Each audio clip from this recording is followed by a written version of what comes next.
राधे राधे। सभी का पुनः स्वागत है। सारे स्वस्थ होंगे, सबकी अच्छी तैयारी चल रही होगी, पूरे जोर शोर से तैयारी स्टार्ट करनी है। फर्स्ट ग्रेड का भी नोटिफिकेशन आ गया, सेकंड ग्रेड का नोटिफिकेशन ऑलरेडी आ चुका है।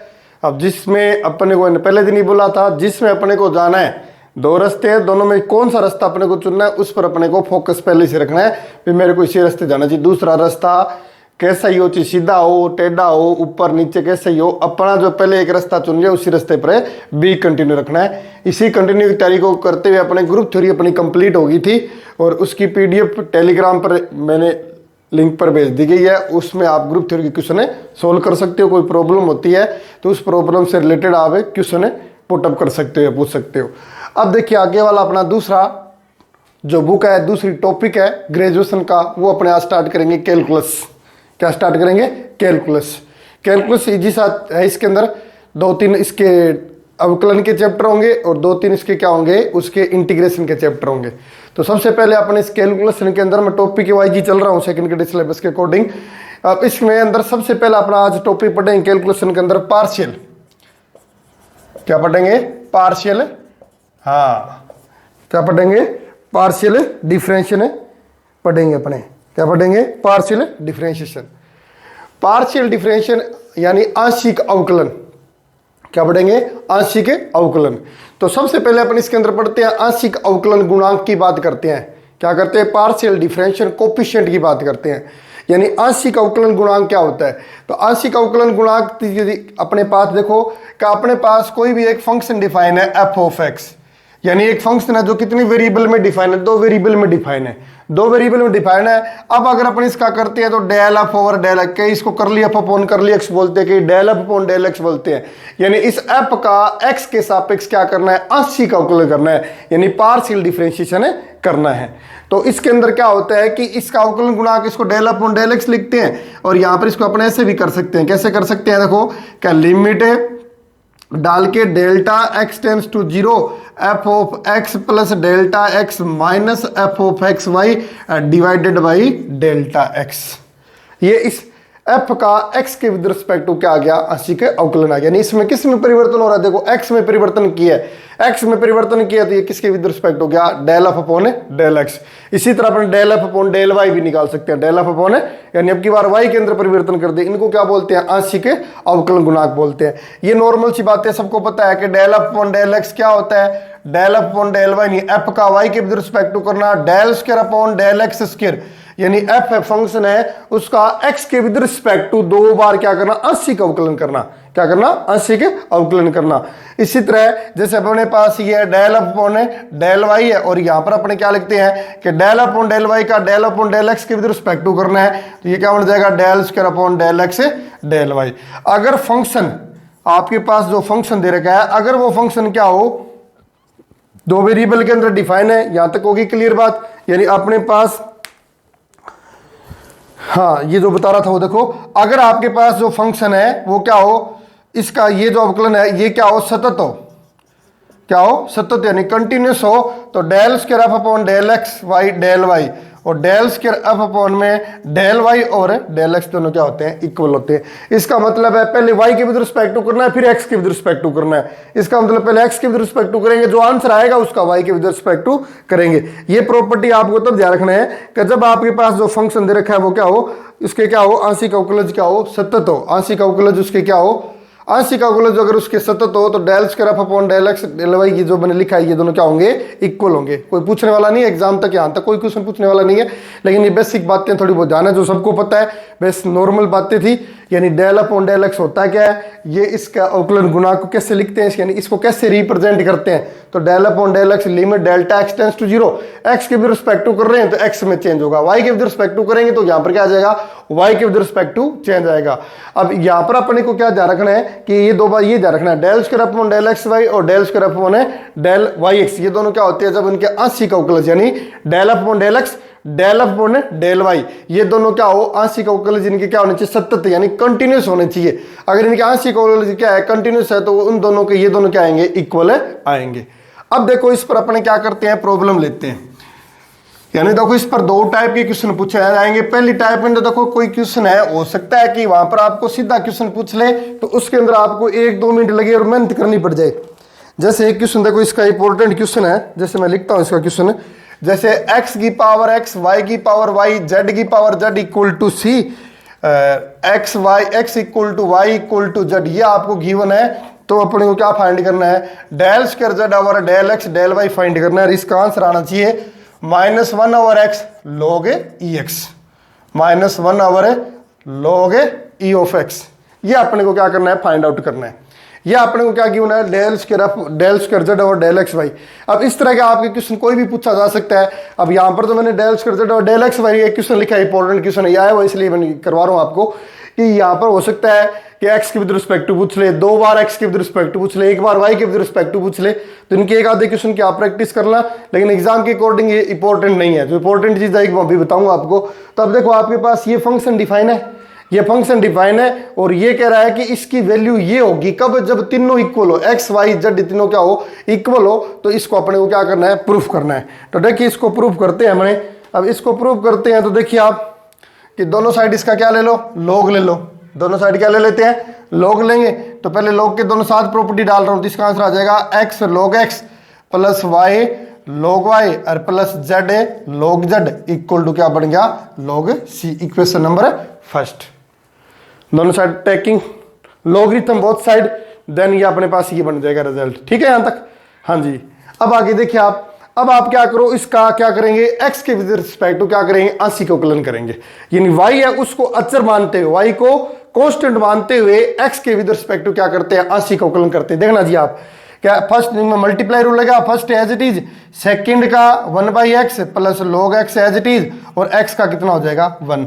अब ये तो अपने कांस्टेंट बना है, ये तो कांस्टेंट बना है, लाने की जरूरत नहीं, 0 हो जाएगा प्लस। अब वापिस यहाँ पर देखो, first as it is, second का log z का क्या होगा 1/z, और z का क्या होगा del z upon del x। क्या कर रहे हैं, x के सापेक्ष कर रहे हैं, किसके सापेक्ष कर रहे हैं, x के सापेक्ष। फिर plus log z as it is, और z का वापिस क्या होगा del z over del x, और log c का कितना हो जाएगा 0।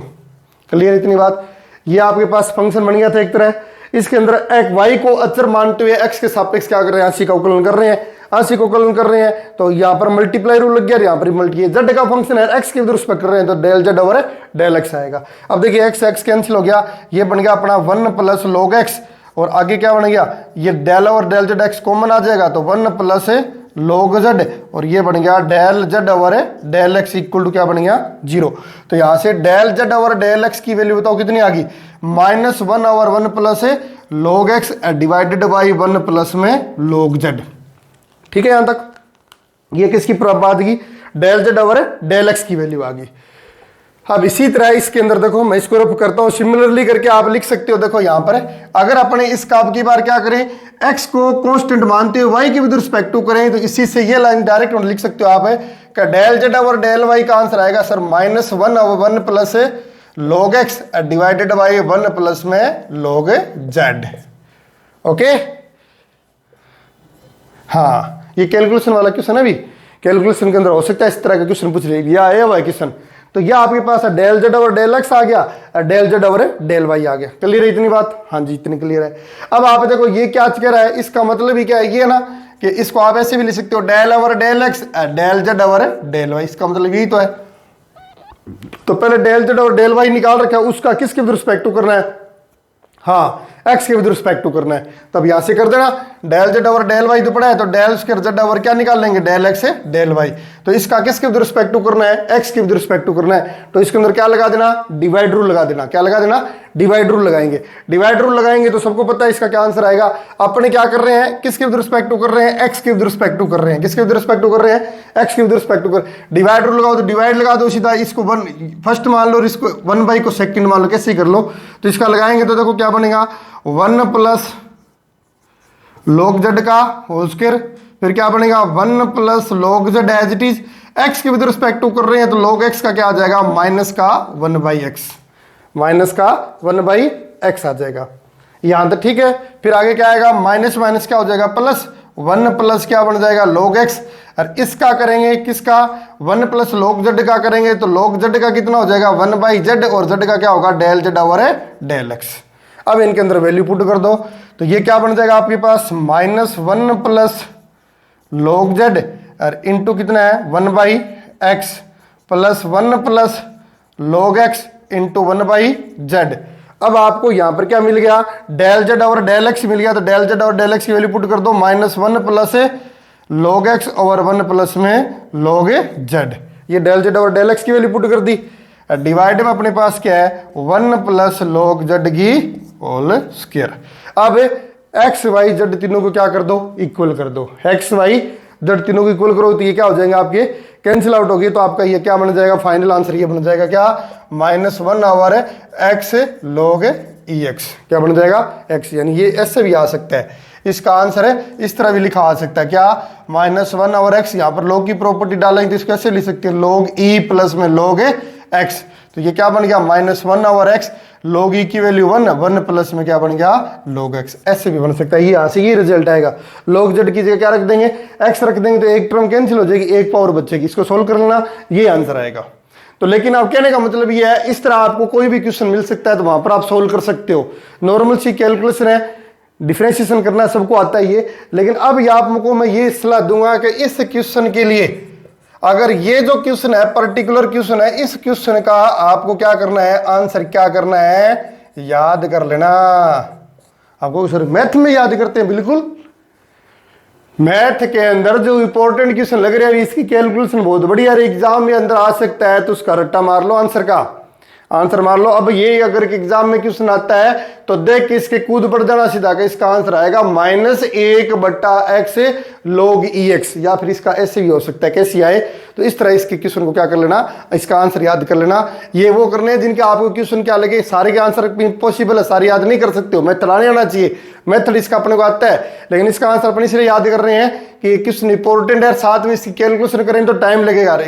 कंपटीशन पेपर में आपको पता है कि वहां पर मैथ के अंदर सबसे बड़ी प्रॉब्लम यही होती है क्या, टाइमिंग, यानी जो टाइम के साथ वो खेलेगा। मैथ के पेपर के अंदर मैथ तो आनी चाहिए, जो वहां पर बैठेंगे वो लगभग क्या करेंगे, अब तो आप मान के चलो 70% लोग तैयारी करके एग्जाम के अंदर जाते हैं, उसके अंदर 50 या 60% तो ऐसे होते हैं जिनकी मान लो पूरी मेहनत की होती है, उनको एग्जाम के नाम पर वो क्या करते हैं, मेहनत करते हैं, मेहनत के साथ वहां पर एग्जाम में पहुंचते हैं। तो उन 50-60% में अपने को आगे निकलना है, तो इस टाइप की जो अपने बात, अगर एक्स्ट्रा अपने पास बात होगी तो अपन उनसे क्या निकलेंगे, आगे निकलेंगे। यानी एग्जाम के अंदर आना भी चाहिए, साथ में टाइम क्या करना चाहिए, टाइम मैनेज भी होना चाहिए। क्या होना चाहिए, टाइम मैनेज, यानी टाइम कम टाइम के अंदर अपने को क्या करना है, ज्यादा क्वेश्चन करना है, यानी पेपर पर अपने को हावी होना चाहिए, पेपर अपने पर हावी नहीं होना चाहिए। हाँ, पेपर पर अपने हावी हो सकते हैं ना, स्टार्टिंग के अंदर अपने फुल परफॉर्मेंस दें। अब पेपर पर हावी कैसे होंगे कि इस तरह अपने पास अगर मान लो 8 या 10 या क्वेश्चन ऐसे हो जाते हैं, मिल जाते हैं एग्जाम पेपर के अंदर जिनके अपने पास क्या हो, आंसर याद हो, कैलकुलेशन करने की जरूरत नहीं हो, तो बाकी जो उनके 50% थे उनसे अपने क्या निकल गए, आगे निकल गए। हाँ, तो ये आंसर ऐसे रट्टा मारने से नहीं, इनकी आप प्रैक्टिस करोगे बार बार तब इनके आंसर होंगे। तो इस क्वेश्चन का तो आपको विशेष रूप से आंसर याद करना ही करना है। कहीं देखोगे आप इसके पुराने पेपर में या कहीं पर अगर इसके आप क्वेश्चन देखो तो ये क्वेश्चन आपको जरूर मिलेगा जो मैंने आपको अभी करवाया है। तो इस क्वेश्चन का आपको क्या करना है, आंसर याद करके रखना है। अब देखिए एक और इजी सा क्वेश्चन, जैसे आपके पास ये क्वेश्चन आ जाए, z = f of x + ay plus phi of x minus ay। ये संस्कृत डिपार्टमेंट सेकंड ग्रेड 2018 के अंदर क्वेश्चन आया था। इसमें आपसे ये पूछा गया कि del square z over del y square और del square z over del x square, इन दोनों के बीच में क्या पूछा गया, रिलेशन पूछा गया। तो देखिए अपन दोनों फाइंड आउट करते हैं। सबसे पहले यहां से निकालते हैं del z over del x, x के रिस्पेक्ट करेंगे तो f का क्या होगा, f dash x plus ay, x का 1 है तो 1 लिखने की जरूरत नहीं है, आगे क्या बन जाएगा, फाई डैश x माइनस क्या बन जाएगा, ay। फिर वापिस इसका del square z over del x square निकालेंगे तो x का कितनी बार कर दो, फर्स्ट का क्या हो जाएगा, सेकंड डेरिवेटिव हो जाएगा, कोई इफेक्ट नहीं पड़ेगा। क्यों नहीं पड़ेगा, क्योंकि यहां पर x का कोएफिशिएंट कितना है, 1 है। ठीक है जी। अब आगे देखो, ये तो क्या डेल z ओवर, अब अपने क्या निकालते हैं, इसका del z over del y निकालते हैं। y के विद रिस्पेक्ट टू करेंगे ना सर, तो f dash x plus ay आएगा। अब यहां पर y का कोएफिशिएंट a है तो a मल्टीपल में आ जाएगा। इसका करेंगे तो ये क्या बनेगा, phi dash x minus ay, और a का कोफिशिएंट -a, तो साथ में क्या लग जाएगा, हाँ -1। वापिस लिखता हूं मैं, डेल स्क्वायर z और डेल वाई स्क्वायर करेंगे तो a और a तो क्या हो जाएगा total a square, f double dash x plus a y, और वापिस -a क्या हो जाएगा प्लस का a square 5 double dash x minus a Y.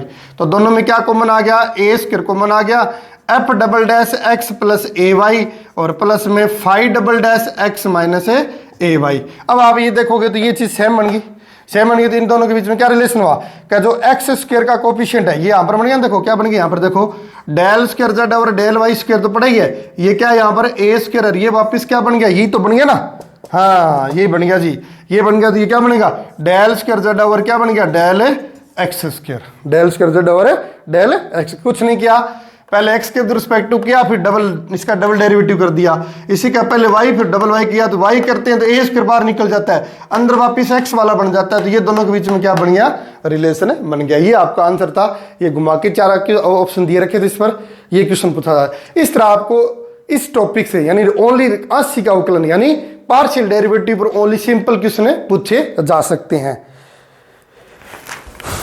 ठीक है। अब आगे देखो, नेक्स्ट पढ़ाओ जो इंपॉर्टेंट है 99% इस टॉपिक, अब जो अपने पढ़ रहे हैं इसी टॉपिक पर आपसे एग्जाम में क्वेश्चन पूछे जाने की पूरी संभावना है। पूरी क्या, मान की चलो एक क्वेश्चन तो मान के 100% ही मिलेगा। अब जो पढ़ रहे हैं अपने, अब अपने पढ़ेंगे कौन सा, होमोजीनियस फंक्शन। अब होमोजीनियस मतलब समघात फलन, बहुत बार पढ़ा इसको, फर्स्ट 12th में आता है समघात फलन। तो समघात फलन क्या होगा, अपने यहां पर दो चरों की बात कर रहे हैं, कोई फंक्शन है वो दो चरों में डिफाइन है, यानी कि f ऑफ एक्स वाई को एक फलन है, डिफाइन है, इसके प्रत्येक पद में क्या हो, प्रत्येक पद में x व y की घातों का योग क्या होना चाहिए, क्या होना चाहिए, हमेशा ही बराबर होना चाहिए। हाँ, प्रत्येक पद के अंदर, यानी पहले पद के अंदर x और y दोनों की घातों का जोड़ दो है, तो प्रत्येक पद के अंदर घातों का जोड़ कितना होना चाहिए, दो होना चाहिए। तो आपके पास जो फंक्शन होगा वो कौन सा होगा, होमोजेनियस फंक्शन होगा। जैसे एक एग्जांपल लिखते हैं अपने, f ऑफ एक्स वाई इस तरह डिफाइन है, a0 x की पावर n, फिर आगे अपने लिखते हैं a1 x की पावर n-1 और y की पावर 1। अब देखो यहाँ पर x की घात n है और इन दोनों का जोड़ करेंगे तो n होगी। इसी तरह लिख देते हैं a2 x की घात n-2 और y की घात 2, इस तरह ये चलता रहेगा। और लास्ट लिख देते हैं a n और y की घात कितनी लिख देते हैं, n। अब इस फंक्शन की बात करेंगे तो इसके प्रत्येक पद के अंदर घात कितनी है, प्रत्येक x और y दोनों घातों का जोड़ करोगे तो n है। तो ये कौन सा फलन है, समघात फलन है। कौन सा फलन है, समघात फलन। कितने चर के अंदर, 2 चर के अंदर। अब इसमें ऐसे भी कर सकते, देखो x की घात n कॉमन लेंगे तो ये ऐसे भी बन सकता है, a0 a1 x की घात n कॉमन ले लिया तो यहां से क्या बन गया, y बटा x बन जाएगा ना, x नीचे आ जाए, x की घात -1 बचेगी, आगे क्या बन जाएगा, y बटा x की घात कितनी बन जाएगी, 2। इस तरह ये चलता रहेगा और y बटा x की घात कितनी बन जाएगी, n बन जाएगी। अब अगर इसको देखें तो इसको अपने क्या लिख सकते हैं, नया नाम दे सकते हैं, f ऑफ y बटा x। क्या दे सकते हैं, f ऑफ y बटा x। इस फंक्शन को क्या दे सकते हैं, नाम दे सकते हैं। तो इस टाइप का जो फंक्शन अगर डिफाइन हो उस फंक्शन को अपने क्या बोलेंगे, हाँ क्या बोलेंगे, होमोजेनियस फंक्शन बोलेंगे। क्या बोलेंगे, होमोजेनियस फंक्शन। अब होमोजेनियस फंक्शन पर तो पता चल गया कि होमोजेनियस फंक्शन क्या होता है। अब होमोजेनियस फंक्शन पर कौन सी थ्योरम अप्लाई करेंगे, यूलर थ्योरम, यानी आयलर थ्योरम बोल दो, यूलर थ्योरम बोल दो। यानी समघात फलनों के लिए कौन सी प्रमेय है, आयलर थ्योरम। कौन सी थ्योरम है, आयलर थ्योरम।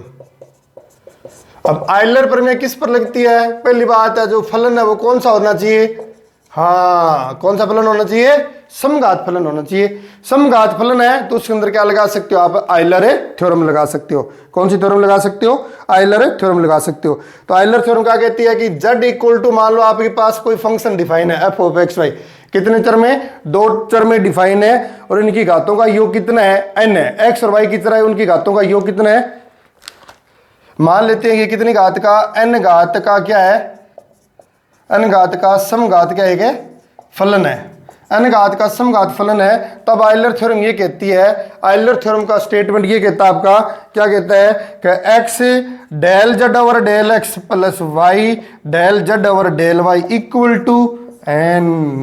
बहुत इंपॉर्टेंट रिजल्ट है जी।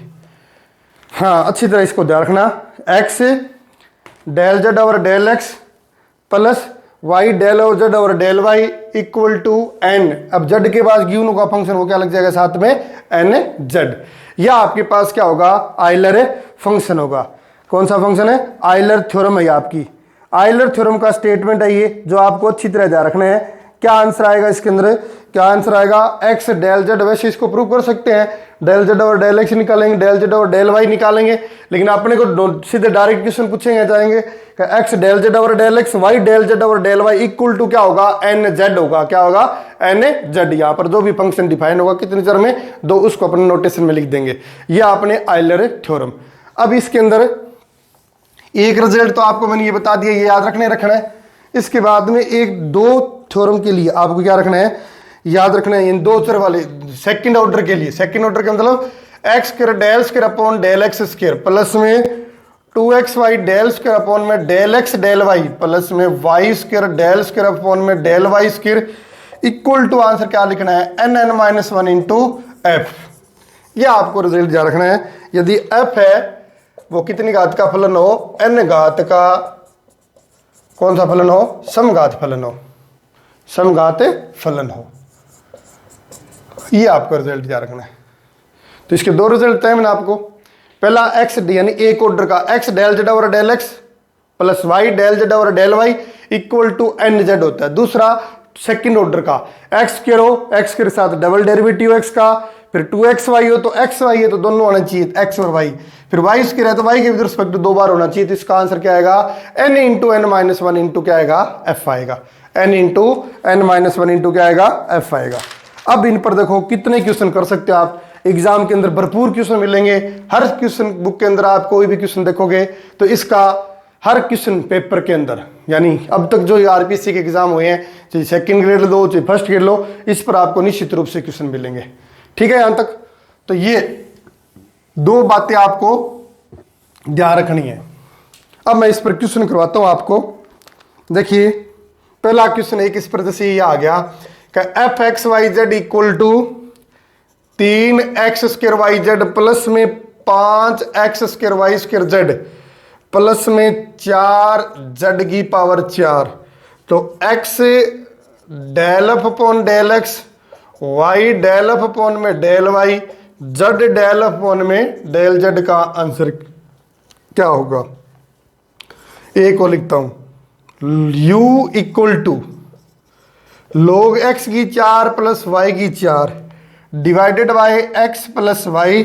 तो आपको फाइंड करना है x डेल u और del x, y del u और डेल y इक्वल टू इसका क्या आंसर आएगा? पहले ये 2 क्वेश्चन देखते हैं, फिर और देखेंगे इस पर। इंपॉर्टेंट टॉपिक, इस पर ज़्यादा से ज़्यादा क्वेश्चन करेंगे अपने। तो देखिए आप, तो सबसे ये 3 चर के अंदर डिफाइन है तो 3 तक चलेगी आयलर थ्योरम। ठीक है, 2 तक है तो 2 तक आयलर थ्योरम चलेगी, 3 है तो 3 तक चला। तो देखो इसमें देखो कितनी पावर है इसके अंदर, तीनों के जोड़ देखो 4, इसमें भी तीनों का जोड़ कितना है? 4, इसमें भी कितनी है? पावर 4 है। तो 4 घात के अंदर ये कौन सा फलन हो गया? समघात फलन हो गया। समघात फलन हो गया तो कौन सी थ्योरम लगा सकते हैं? आयलर थ्योरम लगा सकते हैं। आयलर थ्योरम क्या कहती है कि x del square upon del x, sorry x del upon del x, y del upon del, हाँ z अपॉन डेल, z वाला जुड़ गया इसके अंदर। अब इसका आंसर क्या आएगा आप खुद बताओगे मेरे को, इसका आंसर कितना आएगा? हाँ शाबाश, करो ट्राई। नॉर्मल सा आंसर है, देखते ही आंसर। हाँ क्या आंसर आएगा इसका कि टोटल घात कितनी है? मैंने बताया था वहां पर n z बोला है ना, z के अंदर फंक्शन था, तो कितनी घात है इसके अंदर? टोटल 4 घात है सर। 4 घात फंक्शन कौन सा है? f है। तो आंसर कितना आएगा? 4f आंसर आ जाएगा। कोई प्रॉब्लम नहीं है, बिल्कुल अच्छी बात है। अब इस पे आओ आप, इसके अंदर थोड़ा सीखने को मिलेगा अपने को। अब यहाँ पर x डेल एफ, अब यहाँ पर अगर जल्दबाजी करते हैं अपने, तो देखो जल्दबाजी में से तो कोई प्रॉब्लम नहीं, इसके अंदर तो काम चल जाएगा, लेकिन आगे प्रॉब्लम होगी क्योंकि यहाँ पर u equal to log e में डिफाइन है, log में डिफाइन है। तो यहाँ पर अगर समघात की करेंगे तो ये log के अंदर डिफाइन है, तो पहले इसको सोल्व करें तो इसको ऐसे लिख सकते हैं कि e की power u equal to x की 4 प्लस y की 4 divided by x plus y है। अब e की पावर इक्वल टू ये, यानी कोई फंक्शन के इक्वल नहीं है। तो अगर इसको अपने यहां से सोल्व करते हैं ना, x पहले यहां से क्या निकालते हैं? डेल u और डेल x y। और अगर इस तरह की कंडीशन आपके पास आती है, इस तरह की कंडीशन आपके पास आती है जहां पर कोई फंक्शन सीधा डिफाइन ना हो, सीधी यानी पावर के अंदर डिफाइन ना हो, ये लोग आगे इसके अंदर, अब इसके अंदर डिफाइन हो तो आपको क्या करना है, ये जो आइलर थ्योरम है वो क्या रूप बना लेगी, आइलर थ्योरम ये रूप बना लेगी। ये थोड़ा सा ध्यान देना भी यहाँ पे कि x del f upon del x या डेल जेड डाल दो, del z upon del x y, del z upon में डेल वाई का आंसर क्या होगा, एन क्या आएगा, f u divided by f dash u आ जाएगा। ये यू के अंदर डिफाइन है फंक्शन, ये जो फंक्शन होगा उसका डेरिवेटिव नीचे और आ जाएगा। अब इसके अकॉर्डिंग इसको करते हैं, देखो अब जेड की जगह कौन सा फंक्शन है, यहाँ पर यू है, यहाँ पर यू डाल दो, डेल यू और डेल एक्स, डेल यू क्योंकि यू के अंदर लिखा है मैंने। अब इसके अंदर देखो, इसको अगर अपने सोल्व करते हैं तो इसका आंसर क्या आएगा, एक्स डेल यू और del x, y del u और डेल वाई इक्वल टू कितना आएगा, एन, कितनी घात का, ये सम घात है, 4 में से 1 हटा दो, कितनी घात होगी, 3। अब इसका अवकलन e की पावर u का तो e की पावर u रहेगा, नीचे भी e की पावर u का अवकलन क्या होता है, e की पावर, ये दोनों आपस में क्या हो जाएंगे, कैंसिल, तो आंसर ओनली कितना बचेगा, 3 आंसर बचेगा। समझ में अच्छी तरह है, इसको सोल्व भी कर सकते हो, कोई प्रॉब्लम नहीं है। यहाँ से डेल यू और डेल एक्स निकालो तो e की पावर u बन जाएगा ना, देखो क्यों आया समझ आ जाएगा आपको, देखो e की power u equal to x की 4 प्लस वाई की 4 divided by x plus y है। अब मैं इसका x के सापेक्ष करता हूं, अब x के सापेक्ष करूंगा तो देखो क्या बनेगा, e की पावर u का e की पावर u और u का करूंगा तो डेल u और डेल x आएगा। अब देखो क्या चीज बन रही है, ये e की पावर u बन रही है ना, ये कहाँ नीचे चली जाएगी, नीचे चली जाएगी, कब, जब डेल u और डेल x का आंसर निकले तो ये डिवाइड में e की पावर u आएगा, तो इससे क्या हो जाएगा, कैंसिल हो जाएगा। क्लियर है यहाँ तक बात, हाँ। तो आपको ये रिजल्ट ध्यान रखना है, जब अगर फंक्शन इस तरह डिफाइन आ जाए आपके पास, u के अंदर e की पावर u है तो क्या आंसर आएगा, n f u divided by f डे, यानी ऊपर फंक्शन लिखना है, नीचे उसका क्या लिखना है, डेरिवेटिव लिखना है। अब अपन इस पर क्या करते हैं, क्वेश्चन करते हैं कि इस पर, इसी टॉपिक पर रिलेटेड कुछ और क्वेश्चन करते हैं। अब इस पर और क्वेश्चन करेंगे तो देखिए कैसे क्वेश्चन करते हैं इसके। पहला,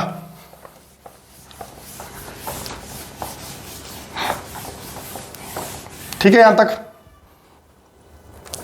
अब देखिए क्वेश्चन, अब आंसर देखते हैं, आंसर होना पता होना चाहिए आपको, sine inverse x square plus y square divided by x plus y. Question ये है एक्स डेल यू और del x, y del u और डेल वाई का आंसर क्या आएगा, तो बता दो, कोई प्रॉब्लम नहीं है, कोई प्रॉब्लम। अब इसको बताएंगे तो सबसे पहले देखो आप इसको लिखोगे तो ये बन जाएगा, क्या बन जाएगा सर, का साइन यू इक्वल टू बनेगा x square plus y square divide में, अब यहां पर क्या मैंने बताया था, साइन का आएगा, साइन यू आएगा, डिवाइड में साइन का अवकलन क्या आ जाएगा, कोस यू आ जाएगा, sine into divide cos you कितना हो जाता है, टेन यू, आपका आंसर आ गया। सिंपल सा आंसर, लॉजिक, हाँ समझ में अच्छी तरह है। एक और देखिए इसी से रिलेटेड बहुत क्वेश्चन भरे पड़े हैं, इससे जितना करना चाहो आइलर थ्योरम पर क्वेश्चन कर सकते हो आप। u equal to x sine inverse y by x, अब इसमें कोई प्रॉब्लम नहीं है, u इक्वल टू डिफाइन है। फर्स्ट आपके पास है x डेल u और del x, y del u और डेल y इक्वल टू क्या आंसर आएगा। अब इसके इक्वल टू आंसर अपने को ढूंढना है, तो ये देखो ये तो फंक्शन डिफाइन, लेकिन पहले ये अपने पास x है तो ये कितनी डिग्री का फंक्शन है, 1 डिग्री का फंक्शन है, कितनी डिग्री का, 1 डिग्री का डिफाइन है, 1 डिग्री डिफाइन है तो सीधे क्या आ जाएगा आपका 1 इंटू यू, यानी यू आंसर आएगा, क्या आंसर आ जाएगा, यू आ जाएगा। इसी क्वेश्चन के अंदर आपको सेकंड वाला पूछ लेता कि x square del square u और del x square 2xy del square u और डेल एक्स डेल वाई और y square del square u और डेल वाई स्क्वायर का आंसर क्या आएगा, क्या आएगा, बोलिए। दुनिया का सबसे सुंदर नंबर सुंदर नंबर कौन सा, कि इसका आप आंसर जानते हैं sir, n minus 1 into F होता है। अब देखो n का यहाँ पर कितना है, 1 है, 1 में से 1 माइनस करेंगे तो लिखने की जरूरत नहीं, कितना आंसर आ जाएगा, 0, कितना आंसर आ जाएगा, 0। तो ये सेकंड ऑर्डर का क्वेश्चन आपसे पूछा जा सकता है। और देखिए 1-2 क्वेश्चन और, ये बहुत इंपॉर्टेंट क्वेश्चन है, जो मैं लिख रहा हूं ना बहुत इंपॉर्टेंट क्वेश्चन है, अभी जितनी प्रशंसा करो उतनी कम है इसकी। u equal to tan inverse x cube plus y cube divided by x minus y, ये आपके पास गिवन है। आपसे इसमें पूछा गया है एक्स डेल यू और del x, y del u और डेल वाई का आंसर कितना आएगा, बताएगा कोई मेरे को? निकालो निकालो सभी निकालो जल्दी से आंसर। निकल गया? हाँ फास्ट होना ही चाहिए। देखो कोई प्रॉब्लम नहीं है, क्यों क्या प्रॉब्लम नहीं है? कहीं इसको अपने देखेंगे ना तो सर इसकी डिग्री तो कितनी है, 2 है, और ये tan u बन जाएगा। क्या बन जाएगा? tan u। तो आंसर क्या आएगा? 2 ऊपर तो क्या बन जाएगा? tan u, और डिवाइड में tan का डेरिवेटिव क्या आ जाएगा? sec square u। तो इसको साइन कोस में बदलेंगे ना तो ये बन जाएगा sir sin u into cos u। Cut जाएगा ना, एक कोस से कोस कट जाएगा। तो आंसर क्या बन गया? sin 2u यानी sin 2 थीटा। ठीक है, एक और देखो इस पर,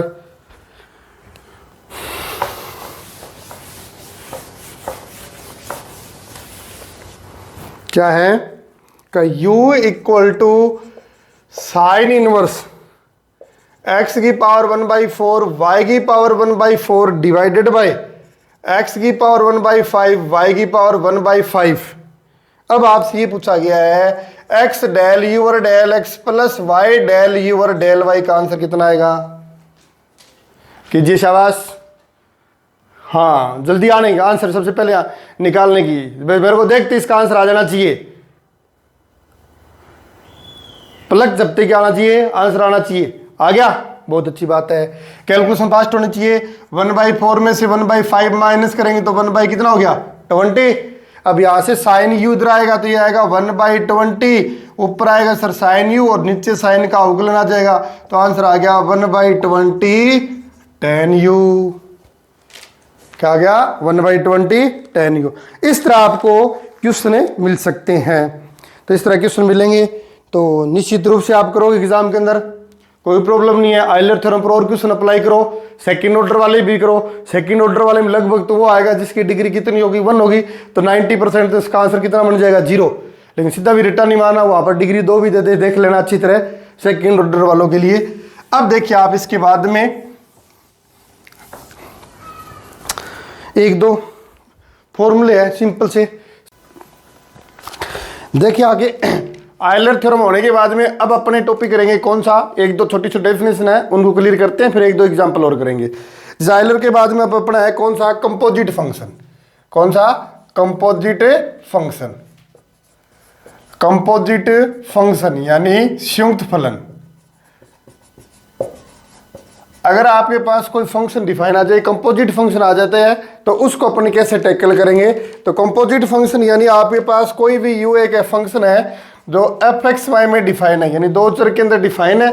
अब अगर यहाँ पर x है वो वापस कोई फंक्शन के अंदर डिफाइन है, जैसे मान लो x इक्वल टू क्या आ जाए φ(t), और y वेरिएबल है ये भी डिफाइन हो, जैसे मान लो ये अपने मान लेते हैं कोई एक में डिफाइन है ψ(t), यानी x और y है वो वापस किसी t के फंक्शन में डिफाइन हो। इस तरह अगर आपके पास कोई फंक्शन डिफाइन हो, उस फंक्शन को अपन क्या बोलेंगे? कंपोजिट फंक्शन बोलेंगे। क्या बोलेंगे? कंपोजिट फंक्शन बोलेंगे। अब यहां पर आपको ये ध्यान रखना है, अगर ये फाइंड आउट पूछ ले आपसे, क्या पूछ लेता है? du/dt फाइंड करो, यानी u का t के सापेक्ष क्या करना है?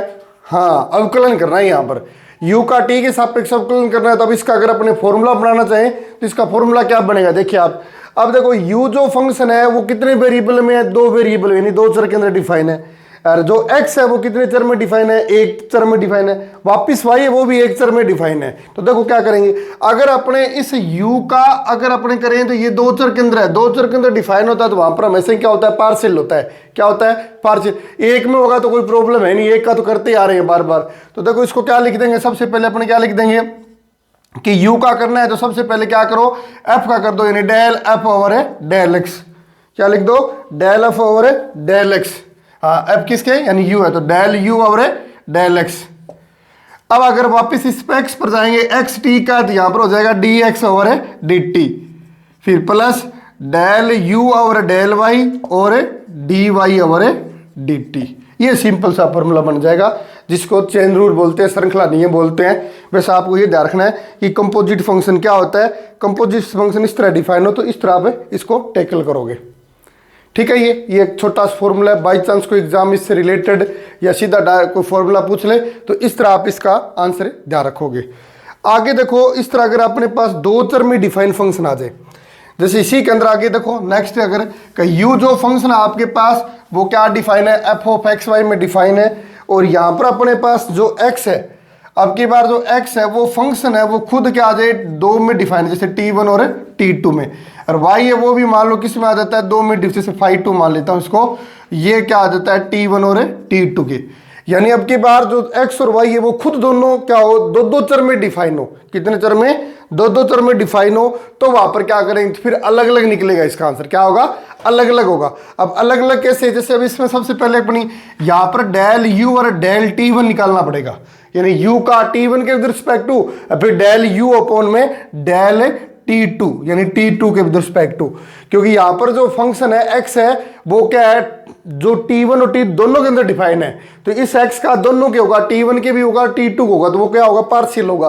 तो देखिए इसको अगर अपने डिफाइन करेंगे तो सबसे पहले क्या आएगा, डेल u ओवर क्या आएगा, डेल x आएगा, फिर डेल x ओवर क्या आ जाएगा, डेल t1 आ जाएगा। इसी तरह प्लस डेल u और डेल y आ जाएगा, क्या आ जाएगा, del u over del y आ जाएगा, और ये जो y डिफाइन है ये क्या बन जाएगा आपका, del y over del t1 बन जाएगा। इसी तरह आप आगे क्या निकाल सकते हो, आप सेकंड फाइंड आउट कर सकते हो। सेकंड कौन सा, ये क्या बन जाएगा, del u over del x और del x over del t2 और del u over del y और del y over del t2। ये आपको कंपोजिट फंक्शन पर दो फॉर्मूले टाइप के आपको ध्यान रखने हैं। इससे रिलेटेड कोई प्रॉब्लम पूछे तो इस तरह आप करोगे, नॉर्मल सी बात है। अभी तक इस पर एग्जाम में कोई क्वेश्चन नहीं पूछा गया है, फिर भी आपको अपने ध्यान में रखना है। इसको कहीं पर भी यूज हो सकते हैं, इनका डिफरेंशिएशन करें या पार्शियल डेरिवेटिव करें, यानी दोनों अगर कंपोजिट फंक्शन आ जाता है तो वहां पर दोनों मिक्सिंग होंगे, यानी क्या होगा, डिफरेंशिएशन भी होगा और पार्शियल भी होगा, इसलिए दोनों ध्यान रखने आपको। अब देखो इसके अंदर जो सबसे इंपॉर्टेंट चीज है जिसका एग्जाम के अंदर क्वेश्चन पूछा जा चुका है वो कौन सा आपके पास, हाँ एग्जाम के अंदर फर्स्ट ग्रेड के अंदर इसके अंदर क्वेश्चन पूछा था, यानी इम्प्लिसिटी फंक्शन। कौन सा फंक्शन है, इम्प्लिसिट फंक्शन। अब इम्प्लिसिट क्या होता है सर, अस्पष्ट फलन। कौन सा फलन है, अस्पष्ट फलन। अब नाम से पता चल रहा है, यानी आपके पास कोई एक ऐसा फंक्शन डिफाइन हो जिसको अपने एक चर से दूसरे चर में या एक चर को दूसरे चर के अंदर क्या नहीं कर सकते, व्यक्त नहीं कर सकते, यानी एक पद को दूसरे पद में क्या नहीं कर सकते, परिभाषित नहीं कर सकते, तो वो फलन कौन से कहलाते हैं। जैसे एग्जांपल के तौर पर जैसे ये लिख देते हैं अपने x³ + y³ + 3axy, ये कोई आपके पास फंक्शन डिफाइन है। अब ये एस कौन सा फंक्शन होगा, अस्पष्ट फलन होगा। इसके अंदर न तो x का आंसर y की टर्म में निकाल सकते, न y का आंसर किसकी टर्म में निकाल सकते, x की टर्म में निकाल सकते। तो इस टाइप के फंक्शन को क्या बोलते हैं, अस्पष्ट फलन बोलते हैं। क्या बोलते हैं, अस्पष्ट फलन बोलते हैं। अब अस्पष्ट फलनों का क्या पूछ ले अपने से, अवकलन पूछ ले तो कैसे करना है, वे अपने 12th के अंदर भी टॉपिक लगता है, तो 12th वाला मेथड भूल कर, वो लंबा है वो भूल गए। अब अपने को इस मेथड से करना है। देखो अस्पष्ट के लिए आपको क्या रखना है, अस्पष्ट फंक्शन क्या लिखना है, ये नॉर्मल सा function dy over dx equal to minus del f over del x divided by del f over del y, बस ये ध्यान रखो। अगर अस्पष्ट का फलन का अवकलन आ जाता है तो क्या करो, पहले उस फंक्शन का x के विद रिस्पेक्ट टू और फिर इस फंक्शन का y के विद रिस्पेक्ट टू क्या कर लो, पार्शियल डेरिवेटिव कर लो और दोनों को क्या कर दो, डिवाइड कर दो, तो आपका क्या फाइंड आउट हो जाएगा, dy ओवर dx फाइंड हो जाएगा। क्या फाइंड हो जाएगा, dy ओवर, देखो डेल अपॉन डेल एक्स ऊपर है भी, फिर डेल अपॉन डेल वाई। अब देखो इस पर मैं क्वेश्चन लिखता हूं आपको, देखिए इसका क्वेश्चन आपके पास है कि x की पावर y प्लस y की power x equal to c हो तो फाइंड करना है अपने को, क्या फाइंड करना है, dy ओवर dx फाइंड करना है, dy ओवर dx फाइंड करना है। अब कहोगे कोई प्रॉब्लम है इसमें, अब ये 12th से भी रिलेटेड, 12th के अंदर भी डिटो क्वेश्चन मिलेगा आपको। अब यहाँ पर क्या है, वेरिएबल की पावर वेरिएबल है तो अलग अलग यू वी लेट करके लोग लेके ऐसे कुछ करते हैं 12th के अंदर, तो उसमें अपने को झंझट में नहीं पड़ना। अस्पष्ट फलन का अगर अवकलन पूछ लिया जाता है जी, वो 12th वाले मेटर में पूछे चाहिए, ग्रेजुएशन में पूछे, तो आपको ये मेथड डालना है। क्या डालना है, देखो अब इसको अपने ये कोई फंक्शन, ये तो कांस्टेंट है, इसका कोई मतलब नहीं है, इसको इधर लेके आएंगे तो जीरो हो जाएगा, कांस्टेंट कुछ भी करो जीरो होगा ना, तो मैं सीधे लिख रहा हूँ, यानी एफ ऑफ एक्स वाई एक डिफाइन है, एक्स की पावर वाई प्लस वाई की पावर, आप भूल ये मत सोचना सर सी कहाँ गया, माइनस सी कर दो कोई प्रॉब्लम नहीं है, सी करोगे तो आपको पता है वो क्या हो जाएगा, उसका करेंगे क्या करेंगे, पार्शियल डेरिवेटिव करेंगे तो क्या हो जाएगा 0, इसलिए मैं सी को छोड़ रहा हूँ यहाँ पर। अब आप यहाँ पर क्या फाइंड करना है अपने को, डी बाई डी एक्स निकालना है। तो सबसे पहले del f upon del x निकालते हैं, किसके विद रिस्पेक्ट टू कर रहे हैं, एक्स के विद रिस्पेक्ट टू कर रहे हैं। तो यहाँ पर ये क्या है, एक्स की पावर कितना है, वाई है, तो एक्स की पावर एन वाला फॉर्मूला लग जाएगा। तो क्या आंसर आ जाएगा, एक्स की पावर एन का फॉर्मूला क्या होता है, वाई इंटू एक्स की पावर कितना बन जाएगा, वाई माइनस 1। यहाँ पर ए की पावर एक्स वाला फॉर्मूला लगेगा, तो क्या आंसर आएगा, वाई की पावर एक्स और क्या बन जाएगा, log वाई। हो गया। अब यहां से आप क्या निकालो, del f upon del y निकालो। Del f upon del y निकालेंगे तो यहां पर ए की पावर एक्स वाला फॉर्मूला लगेगा, यानी वाई कॉन्स्ट एक्स है कांस्टेंट हो गया, वाई वेरिएबल हो गया। तो इसका आंसर क्या बनेगा, एक्स की पावर वाई और क्या बन जाएगा, log एक्स, और इसका क्या बन जाएगा, एक्स वाई की पावर है एक्स माइनस 1। दोनों निकाल लिए। अब आप क्या करो, डी वाई डी एक्स निकाल लो। डी वाई डी एक्स का फॉर्मूला माइनस डेल अपॉन में डेल एक्स और डेल अपॉन में क्या होता है, डेल वाई। तो माइनस का डेल अपॉन डेल एक्स की वैल्यू पुट कर दो, वाई और एक्स की पावर कितना हो गया, वाई माइनस 1 प्लस वाई की पावर एक्स हो रहा है log वाई। और डिवाइड में क्या आ जाएगा, डेल अपॉन डेल वाई यानी एक्स की पावर वाई log एक्स और एक्स वाई की पावर है एक्स माइनस 1। यह आपके पास क्या बन जाएगा, इसका आंसर बन जाए। अब आप वहां पर किस टाइप के ऑप्शन दे रखे हैं उसके अकॉर्डिंग कर सकते हो सकता है यहाँ से आपको क्या मिल जाए, क्या मिल जाए, y कॉमन लिया मिल जाए, तो यहाँ पर y बार होगा तो यहाँ पर x की पावर कितनी हो जाएगी, y की पावर x माइनस 1। यानी जो जिस तरह ऑप्शन गिवन ना उस तरह इसको आगे सोल्व कर सकते हो। तो इस तरह आपको ये ध्यान रखना है, अस्पष्ट फलनों का अवकलन। तो ये अपना टॉपिक फर्स्ट कंप्लीट होता है कैलकुलस का। कैलकुलस यानी पार्शियल डिफरेंशिएशन। पार्शियल डिफरेंशिएशन के अंदर अगर इंपॉर्टेंट बात की बात करते हैं तो इंपॉर्टेंट एक तो ये जो अभी बताया मैंने अस्पष्ट फलन वाला, और प्लस जो पहले अपने स्टार्टिंग के अंदर पढ़ा था कौन सा, आइलर थ्योरम। कौन सी थ्योरम है, आइलर थ्योरम। आइलर थ्योरम है वो अच्छी तरह अपने को इसके अंदर ध्यान रखना है। तो आइलर थ्योरम से रिलेटेड क्वेश्चन करो, जितने क्वेश्चन कर सकते हो उतने क्वेश्चन करो, और उसके डायरेक्ट आंसर मैंने आपको बताए हैं, 2 फॉर्मूले बताए थे, उन दोनों से सारे क्वेश्चन आपके आइलर थ्योरम के क्वेश्चन हो जाएंगे। अब इसका एक क्वेश्चन और देखो, ये भी RPSC second grade Sanskrit department 2018 के अंदर क्वेश्चन पूछा गया था। x equal to r cos theta और y equal to r sine theta, ये सबको पता है। अब इस पर जैसे अपने को ये पूछ सकता है डेल आर और डेल एक्स की होल स्क्वायर और डेल आर अपॉन में डेल वाई का whole square equal to 1 proof. जैसे ये ए है, बी में ये भी आया हुआ है क्वेश्चन डेल आर अपॉन में डेल एक्स और डेल एक्स अपॉन में डेल आर, और सी ए को लिख देता हूँ डेल एक्स और डेल थीटा और आर स्क्वायर डेल थीटा और डेल एक्स। यानी ये तीनों चीज अपने को फाइंड करनी है। तो ये बार बार पढ़ते हो, ये सर्कल के अंदर पैरामीट्रिक के कोऑर्डिनेट होते हैं, एक्स और वाई के कोऑर्डिनेट सारे जानते हो अच्छी तरह। या अब यहाँ पर x equal to r cos theta और वाई इक्वल टू क्या है, आर साइन थीटा डिफाइन है। तो यहाँ पर पहले अपने को del r upon del x, del r upon del y, यानी ये 3 चीज अपने को फाइंड आउट करनी है। फाइंड आउट करनी है तो पहले अपन क्या करेंगे, आर का फंक्शन निकालेंगे। आर का फंक्शन निकालेंगे तो इन दोनों को अच्छी तरह देखो, आप इन दोनों को देखोगे तो आपको ये दिखाई देगा कि x square plus y square है ना, वो किसके इक्वल हो जाएगा, आर स्क्वायर हो जाएगा ना, क्योंकि यहाँ पर कोस स्क्वायर प्लस क्या बन जाएगा, साइन स्क्वायर, वो कितना होता है, 1 होता है। अब यहाँ से आप क्या करो, एक्स के विद रिस्पेक्ट कर दो, यानी एक्स के सापेक्ष आंशिक अवकलन करोगे तो ये कितना हो जाएगा, 2x, ये 0 हो जाएगा। आगे क्या बन जाएगा, 2r डेल आर अपॉन में डेल एक्स, 2 से 2 कट गया तो यहाँ से del r upon del x की वैल्यू कितनी आ गई, एक्स बाई आर। इसी तरह क्या आ जाएगी, इसी प्रकार क्या निकालोगे आप, डेल आर अपॉन में डेल वाई की वैल्यू निकालोगे तो आपका आंसर आएगा वाई बटे आर। अब क्या करना है, पहले पार्ट में दोनों का वर्ग करना है, तो इसका वर्ग करेंगे तो क्या हो जाएगा, एक्स स्क्वायर बटे आर स्क्वायर। इसका वर्ग करेंगे तो वाई स्क्वायर बटे आर स्क्वायर। तो क्या बनेगा, x square plus y square बट्टे में क्या आ जाएगा, आर स्क्वायर। अब x square plus y square कितना है, आर स्क्वायर। आर स्क्वायर से आर स्क्वायर क्या हो जाएगा, कैंसिल, आंसर क्या आ गया, 1। तो आपका फर्स्ट है वो कंप्लीट होता है। ये देखो डेल आर अपॉन में डेल एक्स, तो del r upon del x का आंसर भी निकाला, कितना आंसर था, एक्स बाई आर था सर। लेकिन यहाँ पर क्या पूछा है, del x upon del r पूछा है। तो del x upon del r यहाँ से निकालोगे, तो del x upon del r निकालोगे तब इसका आंसर देखो यहाँ से देखना ढंग से, del x upon del r के विद रिस्पेक्ट टू करूंगा तो इसका आंसर कितना आएगा, कोस थीटा आएगा। कितना आएगा, कोस थीटा। अब यहां से देखो del r upon del x का आंसर कितना है, एक्स। एक्स की जगह मैं वैल्यू पुट कर दूंगा क्या, आर कोस थीटा, डिवाइड में आर से आर के क्या आंसर आ गया, कोस थीटा। यहां से भी क्या है, कोस थीटा। तो ये दोनों क्या हो गए, इक्वल हो गए। इसी तरह आप तीसरा पार्ट चेक कर सकते हो। पहले del x upon del theta निकालोगे, यहां से निकाल दोगे, फिर del theta upon del x निकालोगे, तो फिर इसके अंदर आपको क्या करना पड़ेगा, यहां से एक फंक्शन बनाना पड़ेगा। क्या बनाना पड़ेगा, देखो दोनों को डिवाइड कर दो, दोनों को डिवाइड करेंगे ना, यानी देखो इसके अंदर आप ये कर दो y बटे एक्स निकाल लो, y बटे एक्स निकालेंगे तो ये क्या बन जाएगा, टेन थीटा, तो थीटा इक्वल टू क्या बन जाएगा, टेन इनवर्स y बटे एक्स। अब यहां से आप क्या निकाल सकते हो, डेल थीटा अपॉन में डेल एक्स फाइंड आउट कर सकते हो। तो इस तरह कहने का मतलब है, ये जो क्वेश्चन आपका ये पूछा जा चुका है एग्जाम के अंदर, तो इस क्वेश्चन के आपके 3 पार्ट है, ये 4 पार्ट के अंदर रिलेटेड क्वेश्चन है, 3 में निकला, इसमें किसी टाइप का क्वेश्चन पूछ ले तो हो सकता है कि आपको पहले आर के अंदर फंक्शन निकालना पड़ जाए, या फिर किसके अंदर निकालना पड़ जाए, थीटा के अंदर फंक्शन निकालना पड़ जाए। तो थीटा के अंदर निकालेंगे तो ये आपका आंसर आएगा, आर के अंदर निकालेंगे तो ये आंसर आएगा। ये आप कंप्लीट मेरी तरफ से 100% करवाया। इस टॉपिक को मैंने पार्शियल डिफरेंशिएशन, इससे रिलेटेड आइलर थ्योरम से रिलेटेड प्रत्येक टाइप के मैंने आपको क्वेश्चन कराया एग्जाम के अंदर।